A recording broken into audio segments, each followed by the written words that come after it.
সজল bedroom থেকে বেরিয়ে দেখে তার বাবা ড্রয়িং রুমে বসে আছে। সজল তখন বাবার পাশে বসে বাবার কাঁধে হাত রেখে বলল, কি হলো বাবা, সবসময় আমার নিরিবিলি বসে থাকো কেন? একটু বাইরে থেকে তো ঘুরেও আসতে পারো। কই যাব বল, তাছাড়া বাইরে যে ধুলাবালি আর রোদ, তাতে কোথাও যায়ও শান্তি নেই। সজল বাবাকে এইভাবেই হাসি মুখে বলে, সে না গেলে না যাও, তবে কিছু দরকার হলে দারোয়ানকে দিয়ে আনিয়ে নিও, অথবা আমাকে ফোন করে জানিও। আর দেখো, সামনের মাসে তোমাকে একবার ডাক্তারের কাছে নিয়ে চেক আপ করাতে হবে, তোমার শরীরটা তো বেশি ঠিক মনে হচ্ছে না। রফিক সাহেব এই কথা শুনে তার ছেলের কান ধরে বলল, কি বেশি বড় হয়ে গেছিস তাই না? মুরব্বীদের মতো পাকনাম হচ্ছে আমার সাথে। আমি নিজের খেয়াল নিজেই রাখতে পারি, বুঝলে? তুমি যাও, অফিসে যেয়ে তোমার চাকরিটা বাঁচাও। কানটা ছাড়ো তো বাবা, আমি যাচ্ছি। বাবা ছেলের মধুর খুনসুটি শেষে ছেলে তার অফিসে চলে গেল।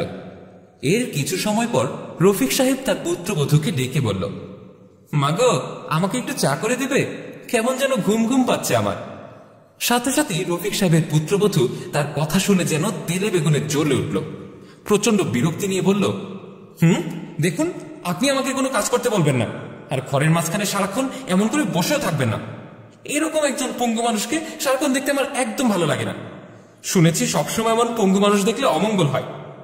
রফিক সাহেব যেন বুঝে উঠতে পারলেন না তার পুত্রবধূ কি বলল। তিনি যেন হতভম্ব হয়ে গেলেন। আসলে তার পুত্রবধূ তার সাথে প্রতিদিনই এমন খারাপ আচরণ করে, কিন্তু তিনি কখনো তার ছেলেকে কোনো কিছুই বলেনি, এমনকি নিজের মনেও রাগ পুষে রাখেননি কখনো। কিন্তু আজ তার পুত্রবধূর কথায় তার বুকটা ভেঙে গেল, চোখ বেয়ে তার পানি পড়তে লাগলো।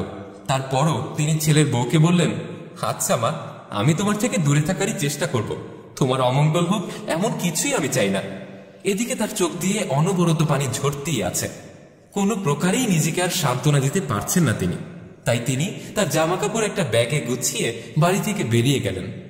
এদিকে বিকেলে সজল অফিস থেকে ফিরে ঘরে ঢুকেই বাবা বাবা বলে ডাকতে ডাকতে বাবাকে খুঁজতে লাগলো। তার হাতে বাবার জন্য কেনা একটা পাঞ্জাবি। বাবাকে অনেকদিন পর কিছু কিনে দিতে পারছে বলে সজলের মনটাও বেশ খুশি। এদিকে বাবাকে কোথাও না দেখতে পেয়ে মন খারাপ করে সজল তার স্ত্রীর কাছে যায়। কি হলো, আচ্ছা বাবাকে দেখছি না যে কোথাও, উনি কোথায়? সজলের বউ দায়িত্ব এড়ানোর ভাব করে বলল, উনি কোথায় আমি তো জানি না, তাছাড়া আমাকে কিছু বললেও বের হয়নি। আচ্ছা ওইসব বাদ দাও তো, চলো আমরা ডিনারে বের হই, আমি সেই কখন থেকে রেডি হয়ে বসে আছি। সজল তখন তার স্ত্রীকে হালকা ধমক দিয়ে বলল, আরে কি বলছো এসব? মানুষটা ঘরে নেই, কোথায় গেছে তাও জানো না? আর তাছাড়া পঙ্গু মানুষটা তো ঠিকমতো চলাচলও করতে পারে না। সজল এই কথা বলে কিছু সময় অস্থির হয়ে বসে থাকলো। হঠাৎ করে তার মনে হলো তার বাবার রাগ অভিমান যাই হোক, আমজাদ চাচার কাছে গিয়ে তিনি সবকিছু বলেন। আজও হয়তো সেখানে গিয়ে বসে আছেন। তাই সে তাড়াতাড়ি তার আমজাদ চাচাকে ফোন দিল। এরপর কিছু সময় চাচার সাথে কথা বলে ফোনটা রেখে দিল। সজলের চোখ তখন আগুনের মতো জ্বলছে। এই, তুমি আমার বাবাকে কি বলেছ?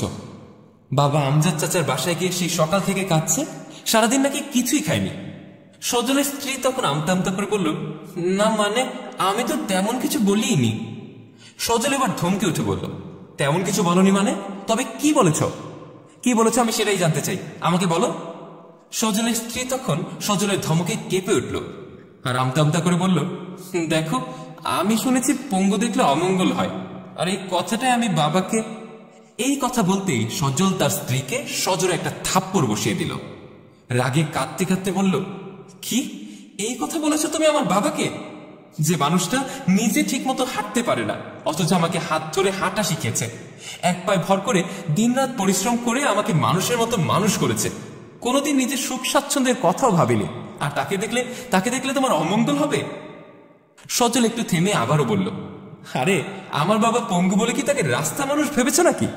এই যে বাড়ি, আমার ব্যাংকের টাকা, এই সব কিছুই আমার বাবার, আর উনি আমাকে এই বাড়ি থেকে তাড়িয়ে দিলে আমাকে রাস্তায় নামতে হবে, আর আমার এই চাকরিতে ঢাকা শহরে কোথাও বাসা ভাড়া করে থাকবো সেই সামর্থ্য আমার হবে না।